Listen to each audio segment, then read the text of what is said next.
So first I want to thank the organizers, coordinators, and producers of this year.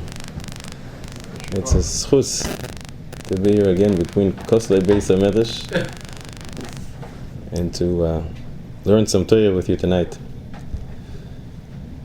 The topic we picked is Dinei Milchama. Unfortunately, a very relevant topic.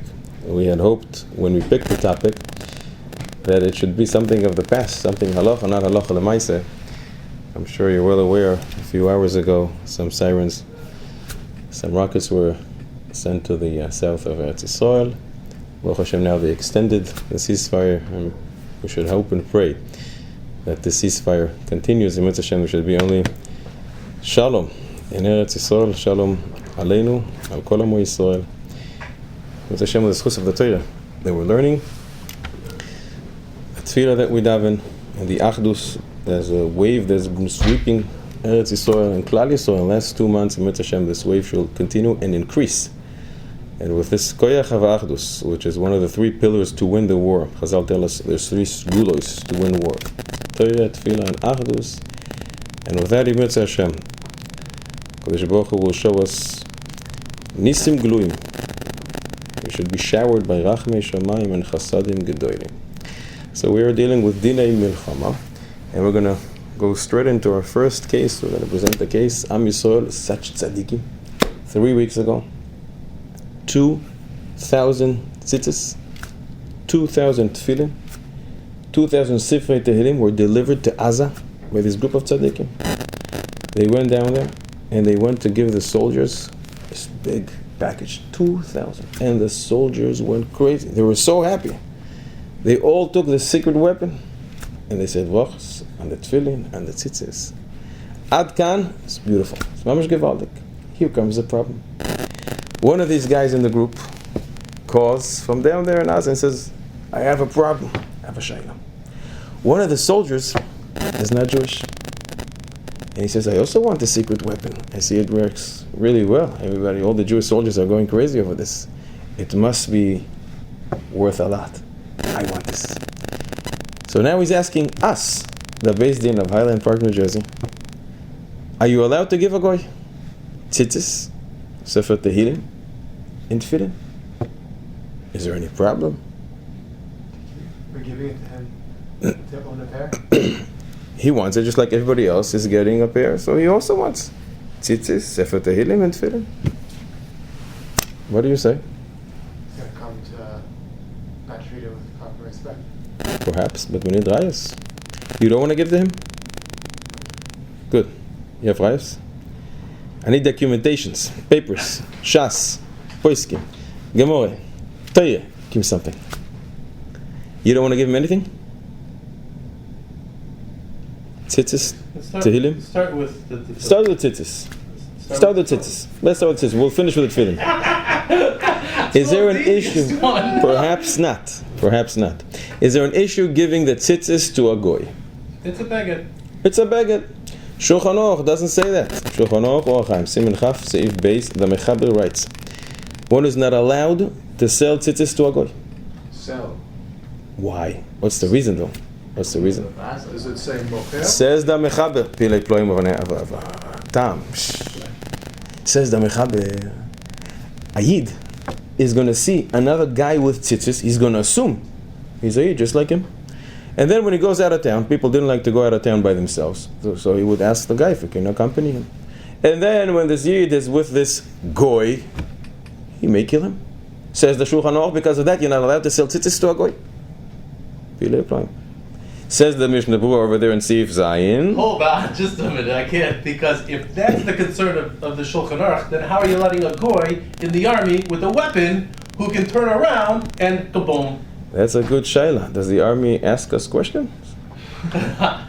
It is a Jewish state. Unfortunately, it's not a halachic state yet. They should still apply if we don't wear tzitzis as overly as... Says the Mishnah Berurah over there, Siman Chav Seif Zayin.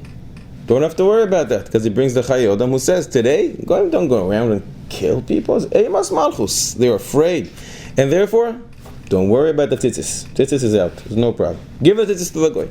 How about Sefer Tehillim? Can you give a Sefer Tehillim to a goy? Not allowed to teach Torah. Not allowed to teach Torah to a goy. Is it teaching Torah to give him Sefer Dinah? What is Sefer Tehillim? Sefer Tehillim is all Pirkei Emuna in HaKadosh Baruch Hu, which the goy is also commanded. The goy is commanded to believe HaKadosh Baruch Hu. And all Tehillim is chapters of belief in HaKadosh Baruch Hu. And therefore, there's no problem. Give the Sefer Tehillim to the goy. What about the tefillin?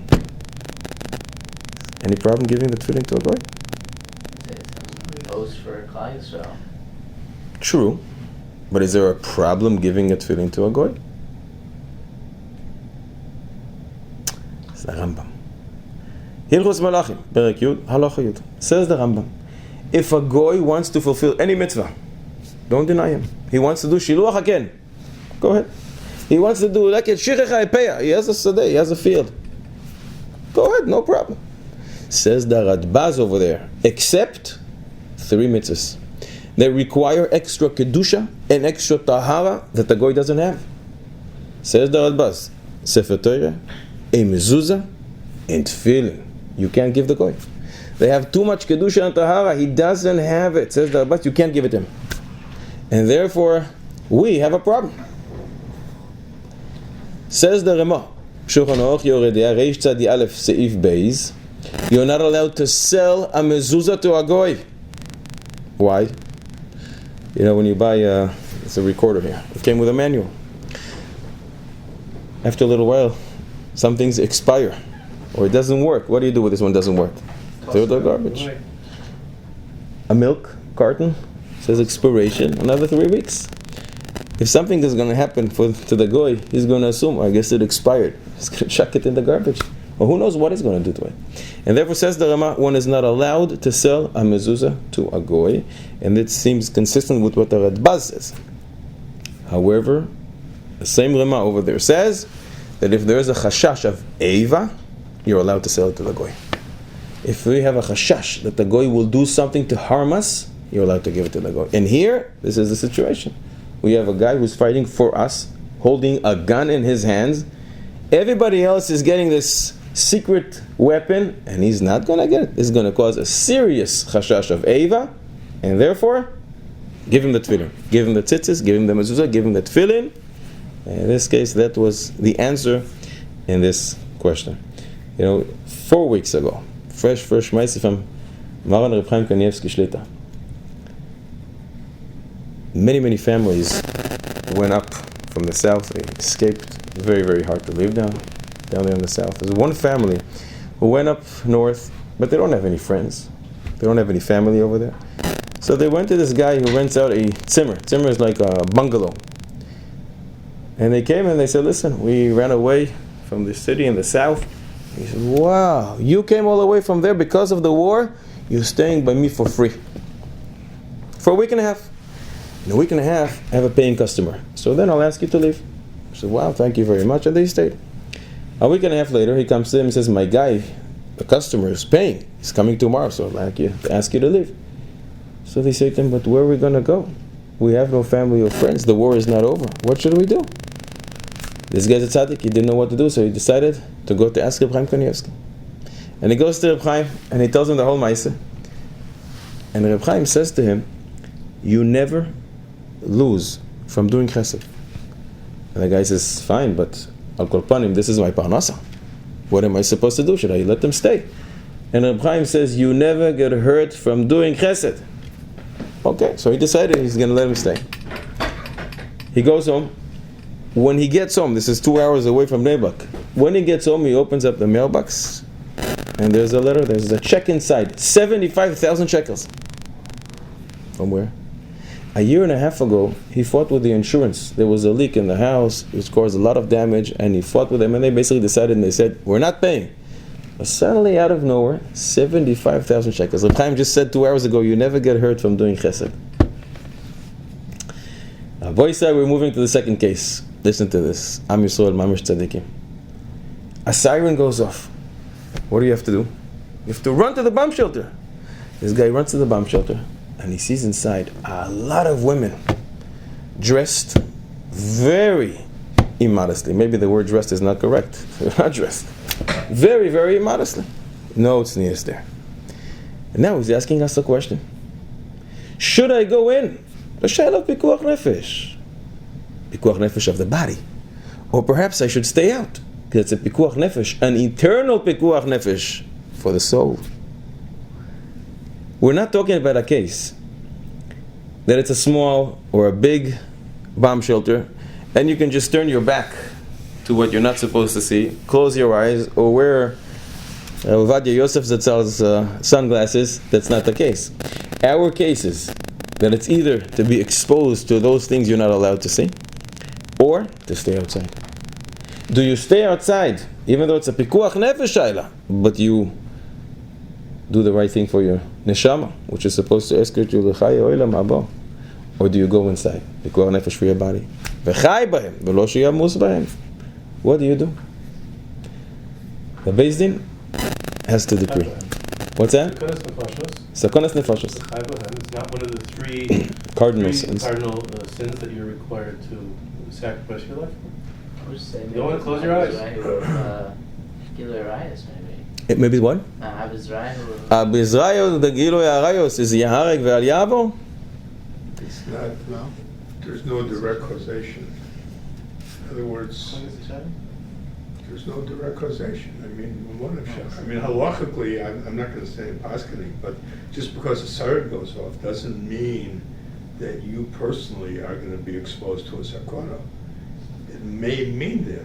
The chances are that it may mean that. So you're suggesting that you should stay outside? I'm suggesting that, I don't know what the psak is, but I'm suggesting it's not as easy as it appears to be. What if it's a real pikuach nefesh shayla? Statistically, this guy is probably not going to get hurt. Baruch Hashem, we saw amazing nisim, but even without the nisim, mishtama, he's not going to get hurt. But let's assume that it's a real pikuach nefesh shayla. Okay, so then it's not an ignorant siren. Then at that point, let's say that the guy is there, a man is there by the right in the compound or wherever it is, and he has a gun. Should you worry about your neshama or should you worry about your body? That's what this question is all about. What do you say? I'd say you should go in. Should go in. Pikuach nefesh. Abizrayo de arayos. Accessories, subsidiaries of Gilui Arayos is one of the three cardinal sins. And most poskim hold, Halachah lemaaseh, that Abizrayo de Gilui Arayos is Yaharek ve'al Yavo as well. That is what the Shach says in Ibn Ezra, Kuf Mem Zayin, Zaran and Avodah Zoreh, and many other poskim, Rishonim and Achronim say it's Yaharek ve'al Yavo. And if that's the case, there is no shayla. He can't go in. But excuse me for interrupting. I don't understand if it's serious. Wherever you go. For example, I'm wearing a tie now. Okay. And if I were in that situation, I would put my tie like this. I would walk in, put my... We're talking in a case that he has no eitzes. He's going to stay there for 20 hours, not for 5 minutes, and there are no eitzes. I'm bringing an extreme case to make a point. What comes first? What's the prioritization? I can't understand if it's serious. I mean, people are not in shelters for 20 hours either. Well, depends where. Down south, when they're bombarding every 2 or 3 minutes, there's no other choice. Okay, then is that correct? But let's analyze this question a little further. What's the reason this guy wants to go into the bomb shelter? Protect his life. Safer over there. What protects one in a bomb shelter? The wide, thick walls. That's not true. HaKadosh Baruch Hu. What does HaKadosh Baruch Hu say in Parshas Kiseitze? V'ra'a becha ervas davar. Can't rely on a mace. Oh, very good. Shabbos Lamed Beis and Tanis Daf Chav. The Gemara says, Le'olam al yamod adam b'mkom sakana. V'yoymar, oh, HaKadosh Baruch Hu loves me. He's going to do a nest for me. Because first of all, maybe HaKadosh Baruch Hu is not going to perform a nest for him. And second of all, if he does, they may deduct from his schusim.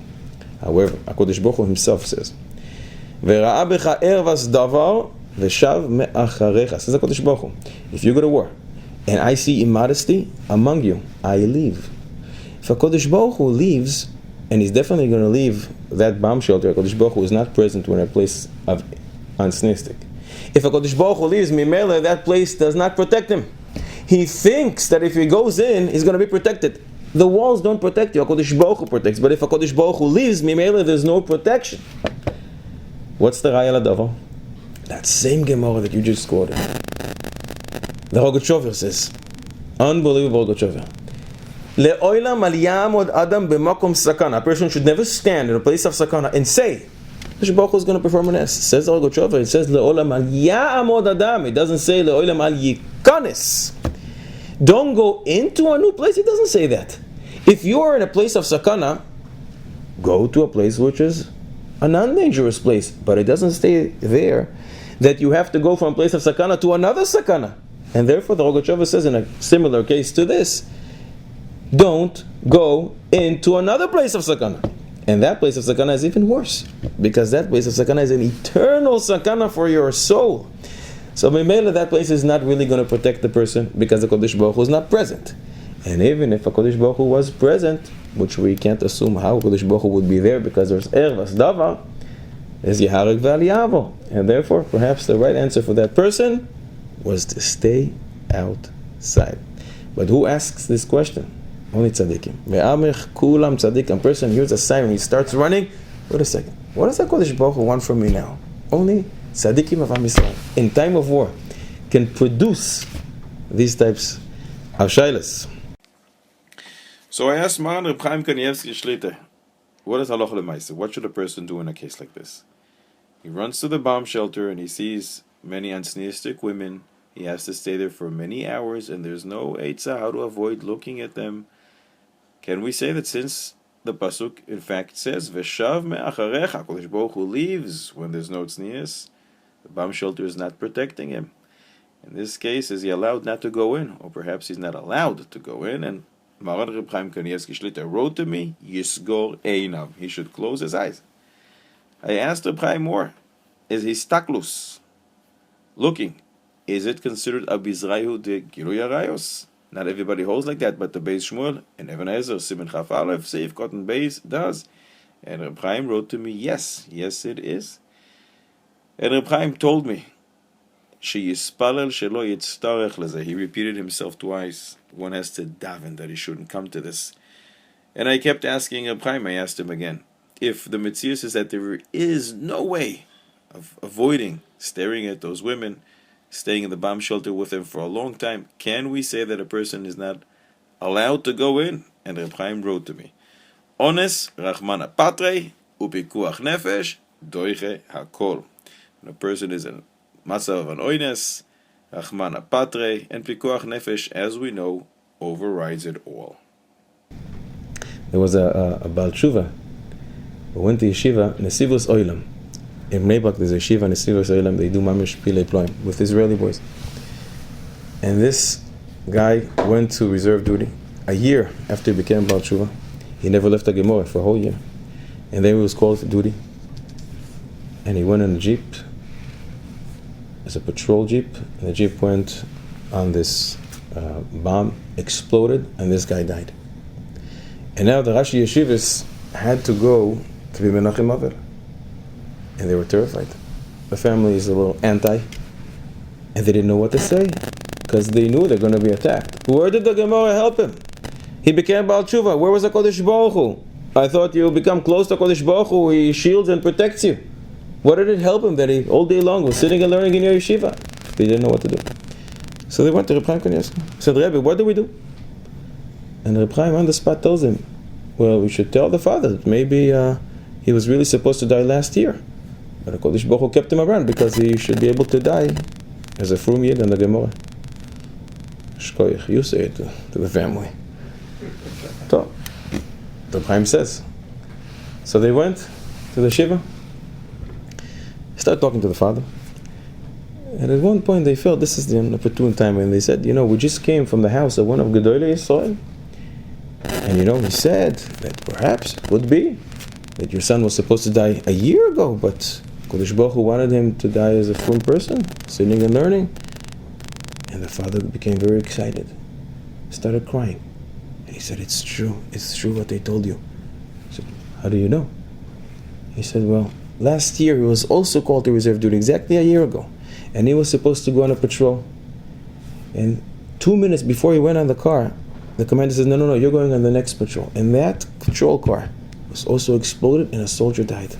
It's true what they told you. Kodesh Baruch Hu kept him around for another year, so you should die as a Fuma Yid. Pilei Ploim. A boy said, we move to the next case. Listen to this. A guy was caught, and they tell him, you have to bow down to the idol. And he says, no can do, I'm a Yid. And they say, listen, you have to bow down, and if not, we kill you. So he says, you got to do what you got to do, but I got to do what I got to do. I'm not going to bow down. And therefore they decided they're going to execute him. They're going to burn him up alive, 1 p.m., middle of town on a Sunday. Kiddush Hashem, the highest mitzvah they have. The guy is now being brought to the middle of town, to the stage, and now he stops and he says, wait a second, I have a question. I have a shayla. Should he run quickly because it's a mitzvah of Kiddush Hashem, and we know in Psochim Daf Daled the Gemara says Zrizin Magdimin LeMitzvahs, you have to run to do your mitzvahs. Or perhaps it's a shayla of Pikuach Nefesh, and therefore you should walk as slow as possible to have a few more minutes of life in this world. What do? Zrizin Magdimin LeMitzvahs? Or slow down. It's a Pikuach Nefesh shayla. What do you say? Slow down. Slow down. But not for the reason you stated. Because of the psalm, that though the sword rests on the back of his neck, he can't give up hope. To rush to Kiddush Hashem would mean that he is... In essence saying, Kodesh Baruch Hu is not going to save me. Right. Or Kadosh Baruch Hu may not save him. But he has to give the time for this to play out one way or another. If he rushes to the mitzvah, then of course he doesn't give time for tefillah. What you're saying is a Gemara. Brachos Daf Yud Amud Aleph, the Gemara says, "Le'olam al yisyayesh adam min harachamim, afilu cherev tluya betzavaroy." Don't give up hope. Kodesh Baruch Hu is there. But my question is a little different. Perhaps we can apply it. But perhaps the mitzvah of Kiddush Hashem is so great, which in fact is the greatest mitzvah we have in the book, that when you do a mitzvah, you have to do it fast. You have to be zrizin magdimi lemitzvahs. Is it a bigger case Hashem to walk slowly with pride than to rush to Good question. How do we define that? Is it a hidur mitzvah? I would question the matzav, and therefore the sheila, because the Rambam dealt with this with Kila Temini. They wrote him, should we accept Kiddush Hashem or convert? He said convert, and then get your ass out of there the first chance you can, and become Yidden. So the original question is, how did he get himself into that session? He's 100% doing the right thing. It's Yaharek Ve'al Ya'avor. If they tell you to bow down to the idol, you must say, I have to give up my life for it. He did 100% right. It's one of the 3 cardinal sins. One is must give over his life for that. There may be a difference between the Muslims, which was the case in Yemen. The Rambam defines the Muslims as non-avodah zarah worshippers. We're talking about a case that he has to bow down to the idol. Bona fide avodah zarah. And therefore, one must give over his life. There was a Maaseh with the convert, the Ger Tzedek, Avraham ben Avraham Avinu. Who was that? So Graf Potocki was his original name. About 400 years ago, in the time of a Gaon Vilna, one of the noble, rich families in Europe. And this guy, for some reason, found Yiddishkeit and found it amazing. And he decided, I want to convert. But at that time, the Catholic Church saw conversion in a very negative light. It's not a good idea to convert to Judaism. It was dangerous. And therefore, this guy fled the city of Vilna, and he went to a small little town, and he converted, and he sat and learned. He's sitting and learning, but the government was looking for him. And somebody, one of the goyim in town, told the government, Graf Potocki is here. And they came and they caught him, and they brought him to Vilna, and they decided they're going to execute him. His father came and tried to convince him to turn his back on Yiddishkeit, and he says, no, I'm not going to do it. His mother came, and his mother tried to convince him, and he says, Mother dear, I love you dearly, but I love the truth even more. and I'm going to remain a Yid. And they decided they're going to burn him at the stake, again, in the middle of town, everybody should see in the middle of the day. As they were taking him, all the Jewish people closed their doors, closed their windows. They didn't want to be associated with him, because who knows what they're going to do to him. Except when he walked by the house of the Gaon Mivilna, the Gaon Mivilna opened the window and he said, "Go quickly, Reb Avrom! Go quickly, Reb Avrom!" And it became clear that Reb Avrom had the same question. He was asking himself, should I run quickly to do the mitzvah of Kiddush Hashem? Or maybe I should walk slow, because after all it's a pikuach nefesh Highland. And the Gaon Mivilna decreed for him, go quickly, Reb Avrom. But why? Where did the Gaon Mivilna get this? Why shouldn't we say Gzeira, Avida, Debatla? After all, this is a man-made decree. Maybe it will be cancelled. In fact, the Chofetz Chaim wrote a book called Machne Yisrael for Jewish soldiers in the Russian army, in which he writes, if a Jewish soldier has to do a melacha on Shabbos, middle of the day, and he has the opportunity to perform the same melacha ben Hashmashos Friday, maybe it's easier, it's better to do. Says the Chofetz Chaim, no. Don't do it ben Hashmashos, because it's a man-made decree. You should daven that by the time noon comes tomorrow, and you have to perform the melacha, this decree will be cancelled. So why don't we say the same thing over here? Why did the Gaon Mivilna say, go quickly, Reb Avrom? It could be that the mitzvah of Kiddush Hashem is so great that we don't even care that it's going to be cancelled, because it's such a great mitzvah. Do it right. Perhaps the last few seconds when they take him there and they're going to burn him, the Eima Samavis, the Pacha, the fear that he's going to have, will make him change his mind. Okay, I'll bow down to the idol. I'll change. I'll go back to Christianity. Perhaps because of that, the fear that a person will have, it's not worth it, and therefore the Gaon Mivilna said, run quickly. In fact, his mother saw that she can't convince him. She went to the Pope, and she asked the Pope to pardon him, and he agreed. She was one of the noble families of Europe, and he agreed. And she ran quickly to Vilna, but by the time she got there, they already executed him. But what's the source of the Gaon Mivilna? We need rayos for this. Where does the Gemara get this idea of Zrizin Magdim Mitzvahs? Who do we learn it from? Avraham Avinu. Vayashkem Avraham Baboiker. The Torah says he's going to Shecht Yitzchak. You want to do a mitzvah? That's great. On a cheshbon of somebody else?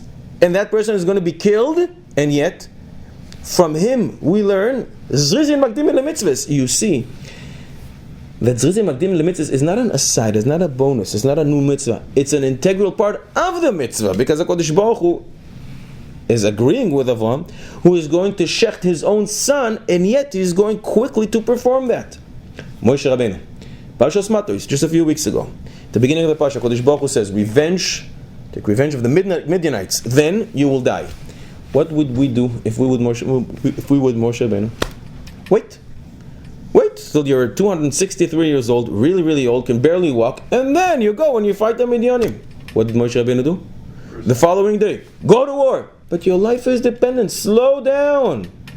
You see that when HaKadosh Baruch Hu commands you to do something, Zrizin Magdim Mitzvahs. Moshe Rabbeinu, Leshitasoy, again, the beginning of Pashas, V'zoi Sabracha, Perek Lamedalet, Pasuk Aleph and Dvorim. Says HaKadosh Baruch Hu to Moshe, I want you to go on Har Nevo, a Nevo mountain, and this is where you will die. Rashi brings the sources from Soita Yud Gimel. There were 13 levels there, and Moshe Rabbeinu leaped over. He jumped. Where are you rushing to? Your life is dependent. You're going to die. Slow down. Take a few minutes. Why are you running? You see that when you're doing a mitzvah, it's an integral part of the mitzvah. Is Rizin Magdim Mitzvahs, even when it comes on the cheshbon of a person's life. And therefore, our unfortunate Yid, we were going to have to tell him, run quickly, like the Gaon Mivilna said. Run, Reb Avrom, run. That's what we're going to have to tell him. Zrizin Magdim Mitzvahs, we see from here, is an integral part of fulfilling a mitzvah. Since everything here is so gloom and doom, we're going to tell you something to cheer you up. It's a Baal Tshuva in Tel Aviv who got so excited about Yiddishkeit. He wants to teach it to everybody. So he made a little party at home, called his best buddies. 3 guys. He goes to the kitchen and he comes back with watermelon. He goes back to the kitchen and he wants to give them more food. And the guys start talking and he hears them from the kitchen. Why do you think he called us here? He probably wants to make us all frum. He probably wants us to say brachos. Do you know what bracha you say for a watermelon? And one guy says, yeah, it's Boirei Pri Ha'etz. The other guy says, nah, it's Boirei Pri Ha'adama. And the third guy says, guys, I'm telling you, it's Shehakol Niyah B'Dvarei. Confident. So the balabos comes back with more food and he puts it on the table and he says, I overheard you.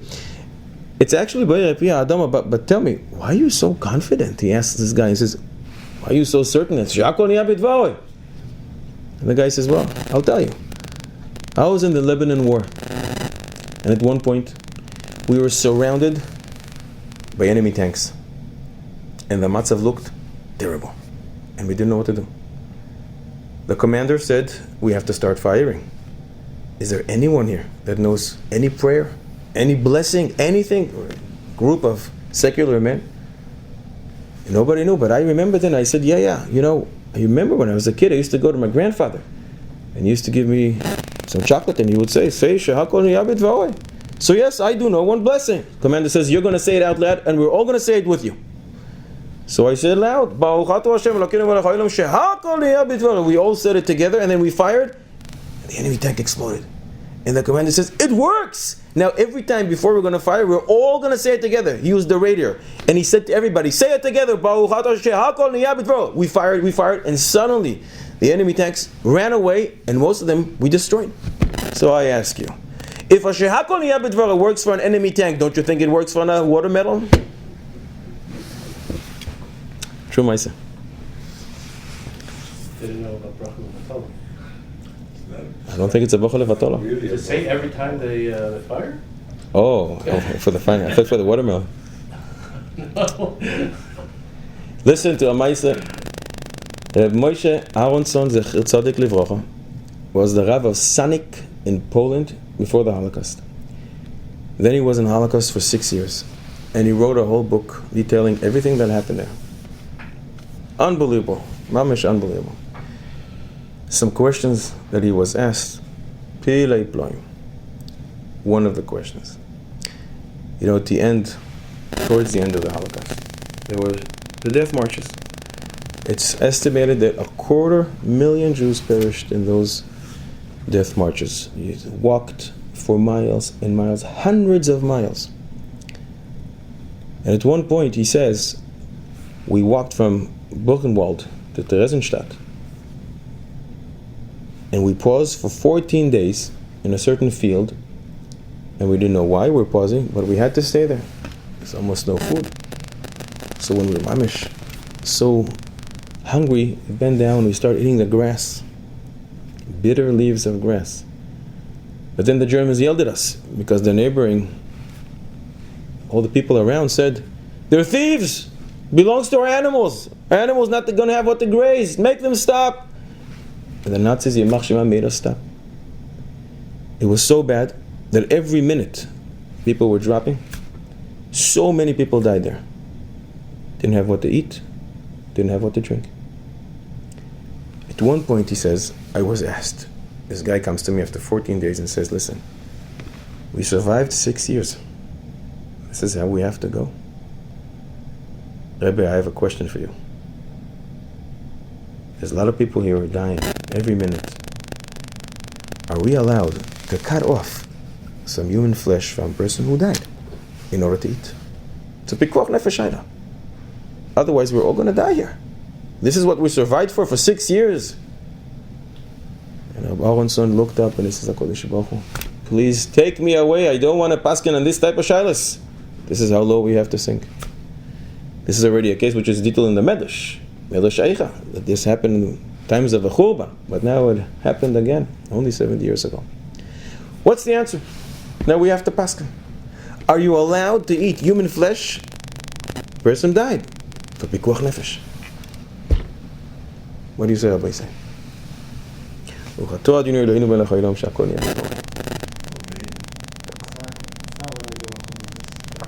It's not one of the Gimel Chamuris. And therefore? Human flesh is in it. One of the animals. One of the animals to make sickness. So you're allowed to eat human flesh? It's not as eating Chaza. I I heard, I'm talking about not in this instance, but in general, cannibalism is, somebody said you're overbought shakatsu. Mistama it is, Baal Shaketsu. But what if a person is not disgusted by it? And he's doing it to fakir his nafshay? I think the Metzius, if I can understand this correctly, is that a person, if we're talking about this for a particular instance, a person would find it very, very difficult. If anything, to put it very bluntly, let's say the advantage of having the food in him would be more than offset by by the psychological and emotional trauma. So you'd rather him dead? Historically, that's not true. There are cases like explorers who got stuck. I'm not talking about that. I said in this instance, you're right. So you'd rather see him dead? Pardon me? You'd rather see him dead? No, I didn't say I'd rather see him dead. I just made a statement. That's the option. What would the guy rather? What? I find generally Eden can't stoop to that level. Is it one of the three Averos Chamuros? It's a Pikuach Nefesh Shaila. Why don't you want to be matir But it? that's the whole point. It's not, in other words, it's not Pikuach Nefesh. You can't say it's not like having a bowl of cereal there and you say, okay, I'm going to have this bowl of cereal, so I'm going to be better.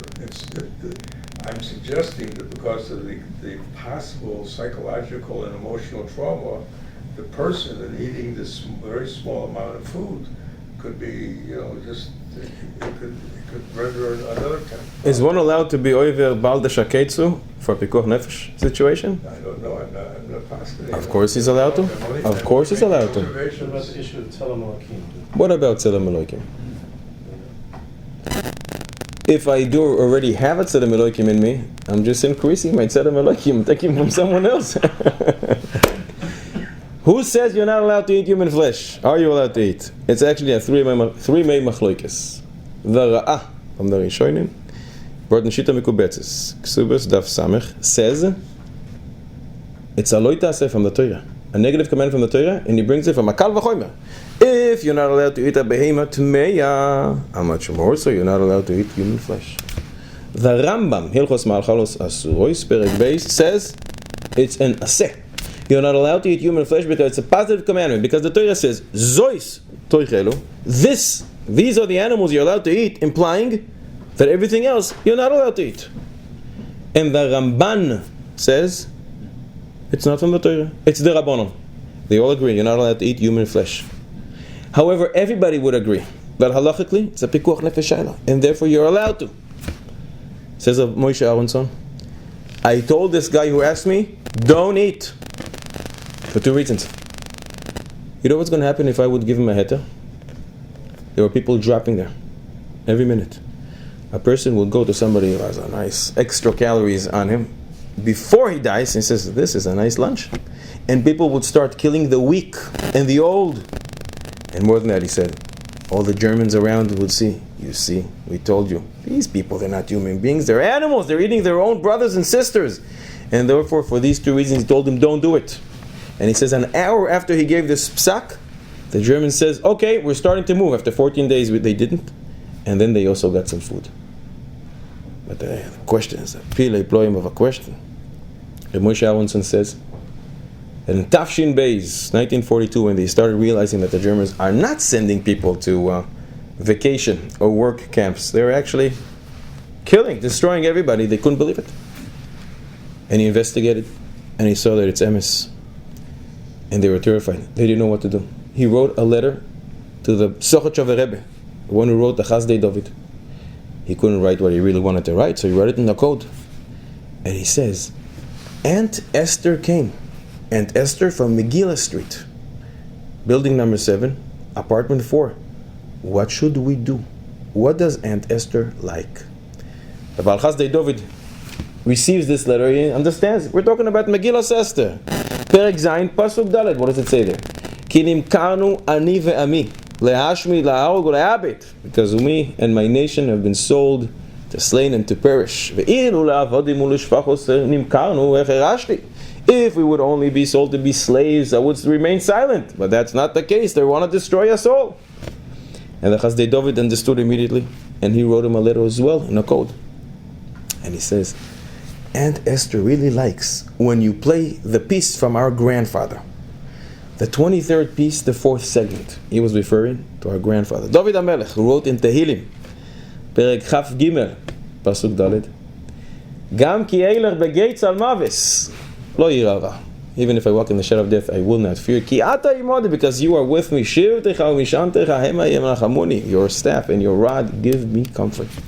And he says we kept playing this pasuk over and over because that is what Aunt Esther from Megillah Street, building number 7, pasuk 4, really wants to hear. And he says they gave him a tremendous amount of comfort. Also in the time of Holocaust, when they started hearing everything that's going on, some of the Talmidim in the yeshiva couldn't believe it. So they wanted to hear Das Toira. What does the Mashgiach, Reb Chatzkel Levenstein, think about what's going on? How do we view these terrible things that are happening in the world? And they knocked on the office. And he didn't open. Knocked again. He didn't open. They thought maybe he doesn't hear them. So they decided they're going to go in. They go in, and they saw Reb Chatzkel sitting like this on his table and singing to himself in a Musa way. I know all those people. I know all my friends from Vilna. I used to play with them as a kid. Why wasn't I zoiche to die on Kiddush Hashem? Why was they zoiche? Why wasn't I zoiche to die on Kiddush Hashem like them? Why wasn't I zoiche? He repeated it 3 times. They left the room and they said, "Oh, we got our answer. We understood what Das Torah is. It's a Pilei Ploim of a Hashkafa Torah." That was after the war? During the war. 4 or 5 weeks ago, Israeli army sends flyers from planes saying to all the people in Gaza, evacuate. We're going to destroy the place.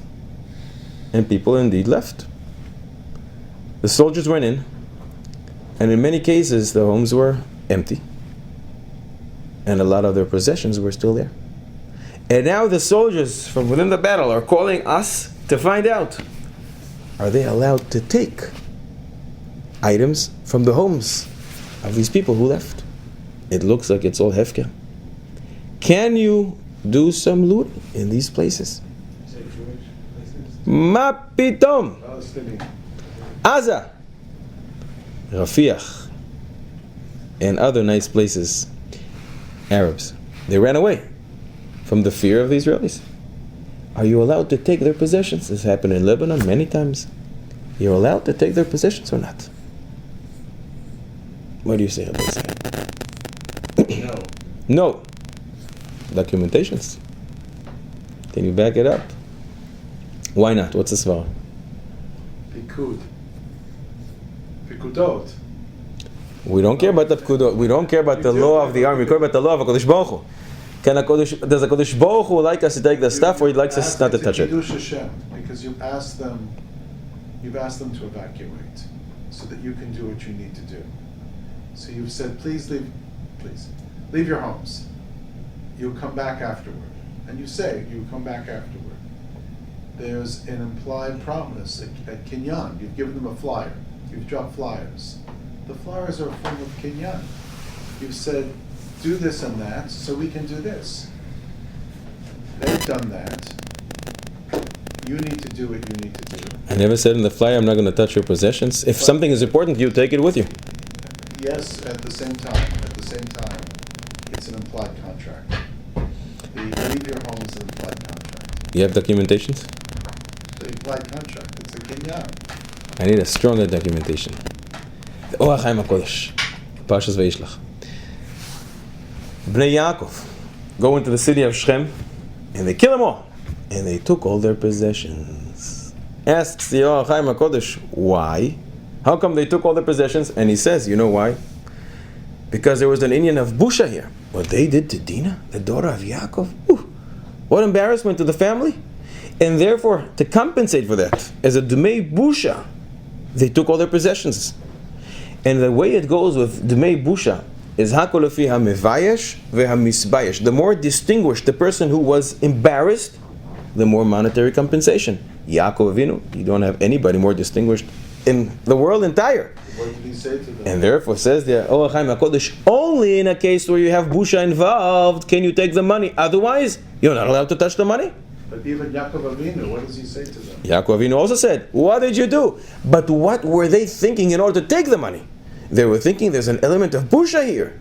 And just because you have busha, then you can take the money.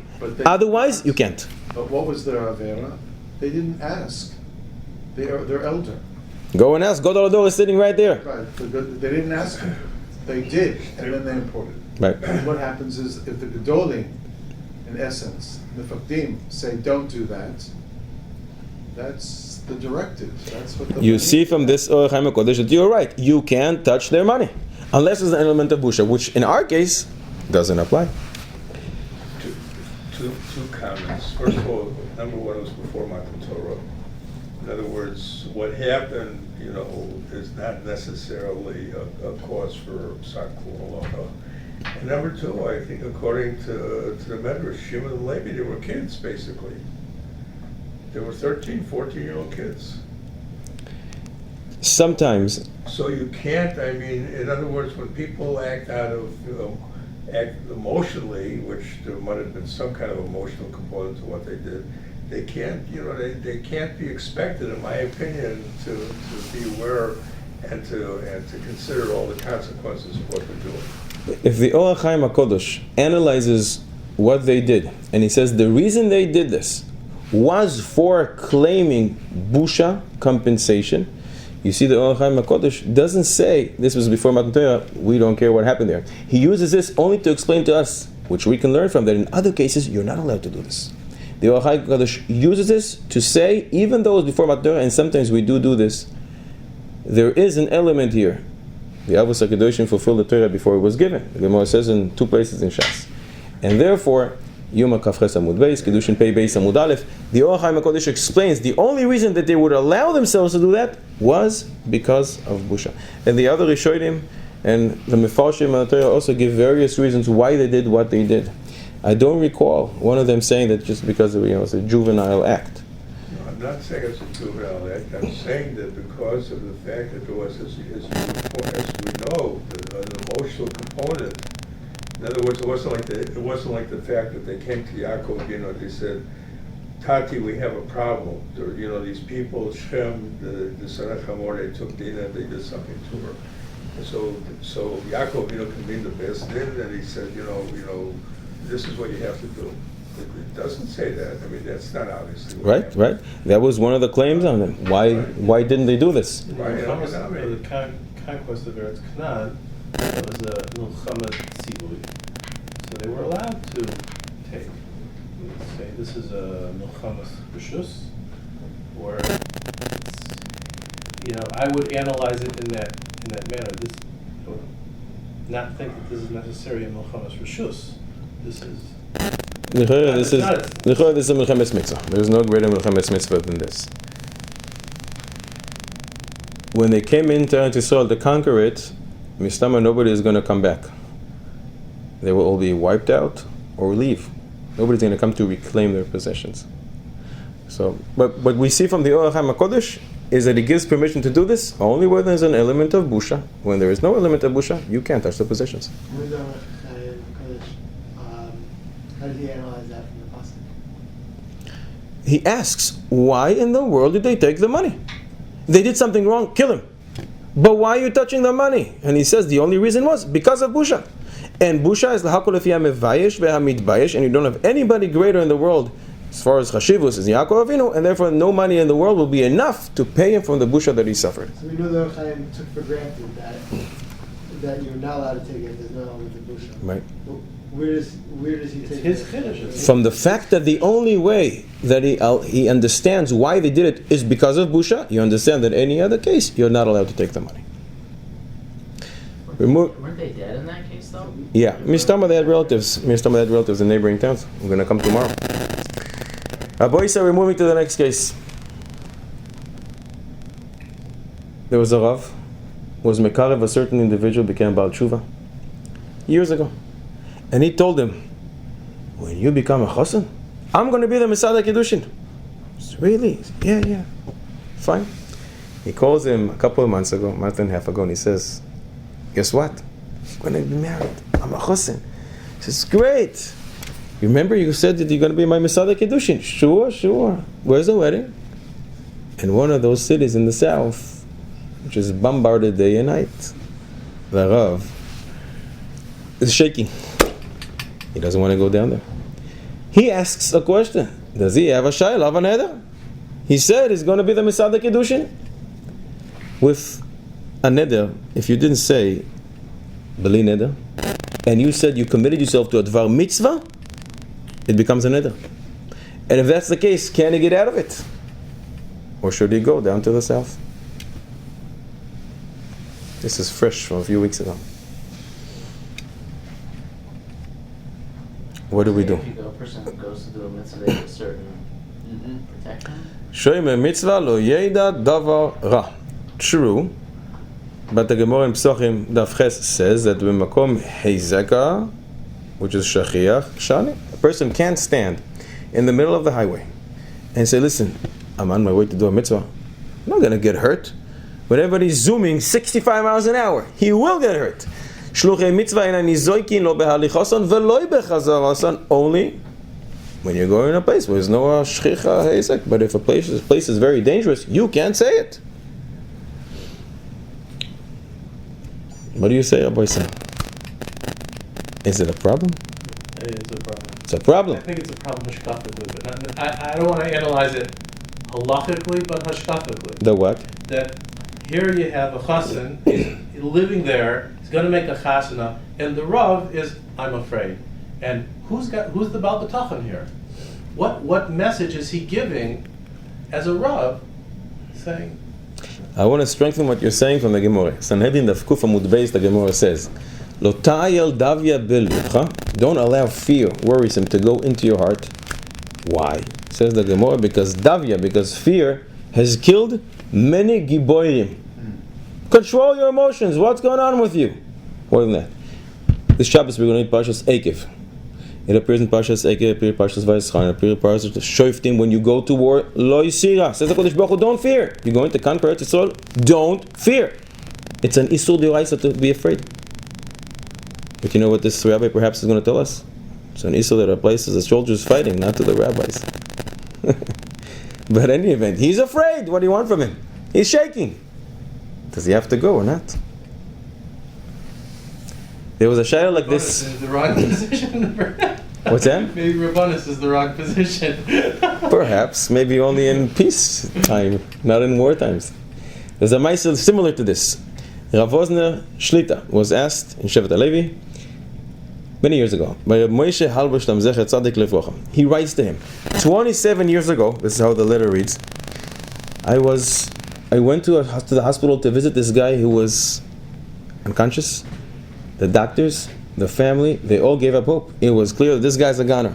And I told him, don't worry, this kid is going to make it. He's going to recover, he's going to get out of the hospital. He's going to find a girl, he's going to get married. And you know what? I'll be the Masada Kiddushin. And Baruch Hashem, the guy recovered. He got out of the hospital. In fact, he found a girl. And then the family called and says to Reb Moshe Halberstam, we want you to be the Masada Kiddushin. He says, oh, Bekavod Gadol, this is great. Where's the wedding? In New York. In New York! Oh, I can't go to New York. He was already too old and weak. He can't go to New York. So he asked Rav Wosner, does he have a shayla of a neder? He committed himself to a dvar mitzvah. And Rav Wosner says to him, there's no chashash of a neder. First of all, there's an umdan amuchach. It's clear that when you committed yourself, you didn't commit yourself if it's going to be in the end of the world. It's clear that you intended in a normal vicinity of your town. It's clear you never intended to go to Chutz La'aretz. Second of all, there's a chashash sakana anytime you go on a plane. Third of all, it's bichlal tzarich iyun to me, says Rav Wosner, if you're allowed to leave Eretz Yisrael to do that. And fourth of all, you're a Rav. You're teaching Torah day and night. Everybody needs you. So when you go to be Masada Kiddushin half an hour in your own city and you come back, no. But you're going to go a few days and until you come back and recover a few days. It's going to be so much bittul Torah. Don't worry about it. There is no chashash. And if you're still worried, let's do a Taras Nadarim. And therefore, this is what we're going to answer our Rav over here. There is no chashash. It's clear that you never intended when you committed yourself to go to a place which is being bombarded day and night. And if you're still worried, we'll do hataras nedarim. But this maaseh comes with another maaseh. Bilei ploy. Reb Shlomo Zalman Auerbach, Zecher Tzadik Livrocha, was once invited to be Mesader Kiddushin in a wedding. He told the father he's going to do it, and he came to the wedding, and he says, who are the Eidim? And the father points to this guy and to this guy. The first guy, perfect. The second guy was one of the ministers of the government. Very, very far from a description of a kosher ed as detailed in Shulchan Aruch, Hoshen Mishpat, Simen Lamed Dalet, especially Seif Yud Zayin. Very, very far. Not Shom Yoter Mitzvahs, but a chashuv minister in the government. And you can't fire him from this position. And if you will, who knows what tomorrow he's going to do to us, what laws he's going to pass against us. What do? No kosher edim, you have a serious problem of the marriage being taking place here. What do? Bring in another 8, have 3. You can't. This guy knows there's 2 edim in every wedding. Listen to what a brilliant Hamtzor Reb Shlomo Zalman Auerbach did. Reb Shlomo Zalman Auerbach went to this minister and he says to him, maybe you can do me a favor. Sure. Shlomo Zalman Auerbach, old, Gadol B'Yisrael. What can I do for you? He says, they invite me almost every night to be a Mesader Kiddushin. But I was never an aide. Would you mind switching with me? You be the Mesader Kiddushin, I'll be the aide. This guy barely knows how to read from a siddur. He says, no. He says, what do you care? What do you care? I was never an aide before. Let me be the aide. You be the Mesader Kiddushin. He says, I don't know how to do it. He says, I'll teach you, don't worry. It's very easy, I'm telling you, I do it every night. The guy agreed.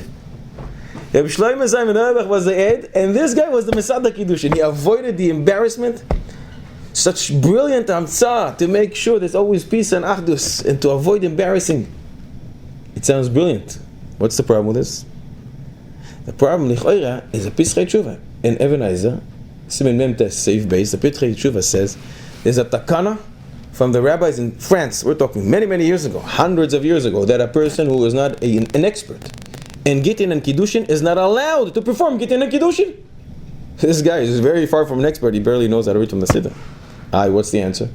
He is not a Mesader Kiddushin. Reb Shlomo Zalman Auerbach is standing right there telling him what to do and what not to do, what to say and what not to say. And therefore he avoided all the problems. A brilliant, mamish, you have to be a genius to come up with such a brilliant idea. Shlomo Zalman Auerbach, Zecher Tzadik Livrocha. What happened to the Rav, though, was supposed to perform Kiddushin in Shterot? We told him that he can do Hataras Nedarim. He doesn't have to be Choshesh. And if he wants to, he can do Hataras Nedarim. And even better, if he uses, he applies the Gemara in Sanhedrin Daf Kuf, it tells him, don't worry, be happy. It's not a Bitul Torah.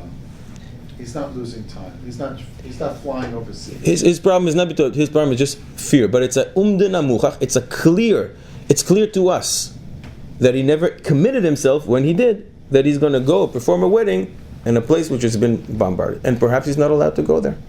Perhaps it's a pikuach nefesh, like we said before. Aliyamod ada b'makom sakana, but to go and enter a new place of sakana, don't know if you're allowed to do that.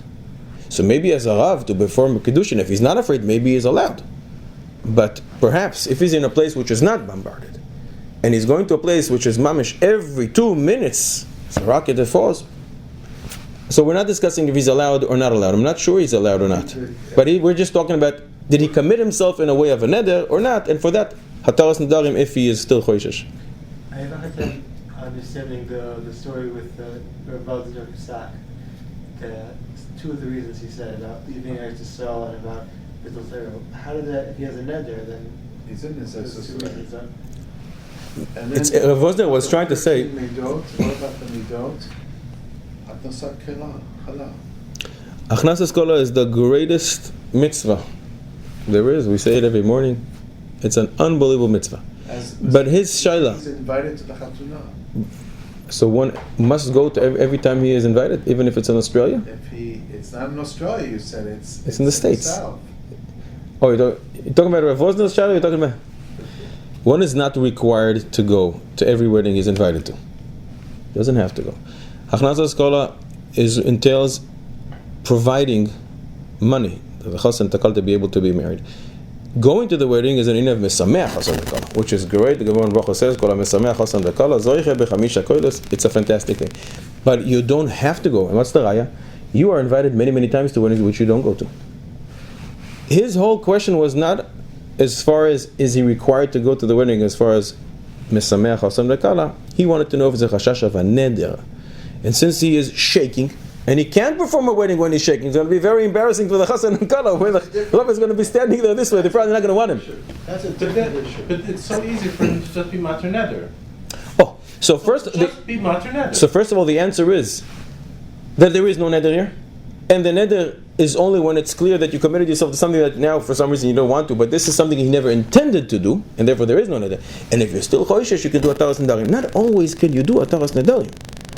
A neder which is al das rabim, you can't be matir. There's certain nedarim you can't be matir. This, in case you're still choishesh, you can be matir. I just didn't understand about the two reasons he just said. The fact that he's leaving Eretz Yisrael and about the Rav Osner writes to him, Tzarich iyun etzli, if one is allowed to leave Eretz Yisrael in order to marry off a couple. The Rambam writes, you can leave Eretz Yisrael for what? Parnasa, to find for yourself a girl, for Talmud Torah. If you think your Rebbe over there in the States is better and you're going to be able to learn more from the Rebbe in Chutz La'aretz than the Rebbe in Etzon, you're allowed to leave. He has a neder now, so what's the... The question is the neder? Rav Osner was saying this is not a neder. And bichlal, I have a shaila if you bichlal even allowed to go. If it was a neder.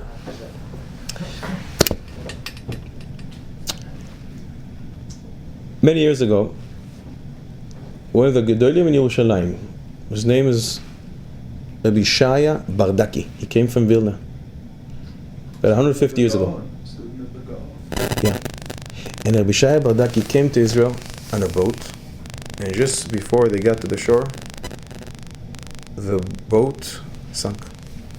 He was with his two kids. He put him on his back and started swimming. And he's swimming and swimming and swimming, and there's no more koyach. At one point, he realized that if he continues, they will all die. He just doesn't have any koyach to do it. He stopped. He took off his daughter from his shoulders and he says, "My dear daughter, I have to let you go." Prioritization-wise, the Gemara in Horius says, this is the right thing to do. When you come to be matzil, a man or a woman, you have to be matzil a man. He has more mitzvahs to perform. We like women, we have nothing against them. Perhaps they're a higher level on the spiritual ladder. But a man comes first. A Kohen comes before a Levi comes before a Yisrael, and there's a whole prioritization list in the Mishnah. And he says to her, "My dear daughter, I can't continue. You're going to have to stay here." And he put his son on his back, and he's about to start swimming. And his little daughter starts yelling, "Abba, what are you doing? What are you doing to me? I only have one Abba. I only have one father. What are you doing? Why are you leaving me here? Abba!" And her crying, yell, went into him. Somehow he got a second wind. And he said, "Okay, come on my back." And he started swimming, and he made it to shore. And he passed out. He came to. He opened his eyes and he looked at his daughter and he says, "You make sure you remember what happened here. Whenever in the future, if you will ever be in trouble, you have to say exactly what you said to me. Abba, where are you? What are you doing to me? I only have one Abba Shebashomayim, and HaKadosh Baruch Hu will hear and will take you, just like I did." Always remember this for the rest of your life. You have to call to Abba Shebashomayim, to our Father in heaven. And this, I think, is what we have to remember now, at these times of war. This is what we have to get stronger in. Stronger in Emunah. The beginning of Megillah Sus. The Megillah says that Naomi lost her two sons. She lost her husband. Pasuk A. Vatakom hi v'chaloseiha. And then they came back from Sdei Moav. And our rabbis ask, what does it mean, Vatakom? Vatakom means she arose. Does that mean that before she was sitting down? Does that mean that she was lying down before? What does that imply? It could very well say, Vatashov misdei Moav. She came back from the fields of Moav. What does it mean? Vatakom. She got up. There were three miserable people in this story. Naomi, a widow who now lost 2 of her sons. She's old, doesn't have any future. Boaz, 80 years old, lost his wife, lost all his children, doesn't have any future. Ruth herself, 40-year-old widow, no children, what can she look for? No future for her. And yet, what Naomi teaches us, Vatakum, she arose, she got up, and from these strikes that they all suffered, eventually comes Mashiach. From Ruth comes David HaMelech, and from him comes Mashiach. And these strikes that we were received now, they all bring Mashiach closer. In Megillah Daf Yud Amud Beis, the Gemara says, Davar zeh masores beyadeinu me'avoseinu. We have a tradition from our forefathers.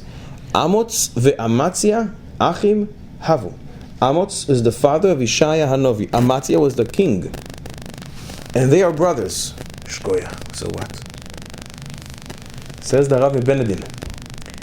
Amotz ve'amatzia. A person who is Amotz, a person who is courageous, who embraces HaKadosh Baruch Hu, Amatz, Ka, Yud K. HaKadosh Baruch Hu does the same to him. It's a measure for measure. A person who embraces HaKadosh Baruch Hu embraces him. And therefore, in times of sorrow, a person has to get up, Vatakum, he has to rise, he has to get some courage, to be encouraged, to embrace HaKadosh Baruch Hu, and HaKadosh Baruch Hu embraces him. We say every Friday night, Mizmor Shir Leyom HaShabbos, Tov lehoidos laHashem ulazam alashim chayidyon. Lehagid baboiker chasdecho, u'munasra baleilos. What is boiker? In Dirvei Hanovi, especially in Ishaya, we always learn, boiker always alludes to geula. Asa boiker vegam laila, the Navi says, boiker is when the sun shines, there's light, there's geula, there's chesed and rachamim around. It's very easy. It's very easy to praise HaKadosh Baruch Hu when there's boiker. Our mission is ve'emunascha baleilos. Leilos always represents galus, darkness, afflictions, troubles, challenges, difficulties, all the things we don't want to deal with. Our struggle is, our challenge is to be mischazik be'emuna. Ve'emunascha, to be mischazik be'emuna baleilos, specifically baleilos. This is a big, big, big night that we are in now. And as Chazal say to us, there are 3 pillars that win wars for Klal Yisrael. That is Torah, Torah agune magna ve'atzulei matzla. Gemara in Soita Chafalev says it protects and shields. Be'idna de asigba, be'idna de lo asigba. Whether you're learning Torah, whether you're not, the koyach of Torah is to protect us. The koyach tefillah that we're all engaged in, and the koyach achdus. Chazal say in the Medrash, Doira shel Achav, the generation of Achav, they were idol worshippers, and yet they went to war and they would win, because there were no Baalei Machloikas and Lashon Hara among them. Yet, the generation of David HaMelech, Tzadikim, no Avdei Avodah Zarah among them, yet they would go to war, and many times they lost. Why? Because they were Baalei Diliturin Beineihem. They were Baalei Lashon Hara and Machloikas among them. HaKadosh Baruch Hu can't stand Machloikas and Lashon Hara. HaKadosh Baruch Hu loves Achdus. So in the last 2 months, there was a wave of Achdus that's been sweeping Eretz Yisrael and Klal Yisrael. We have to make sure this wave continues and increases.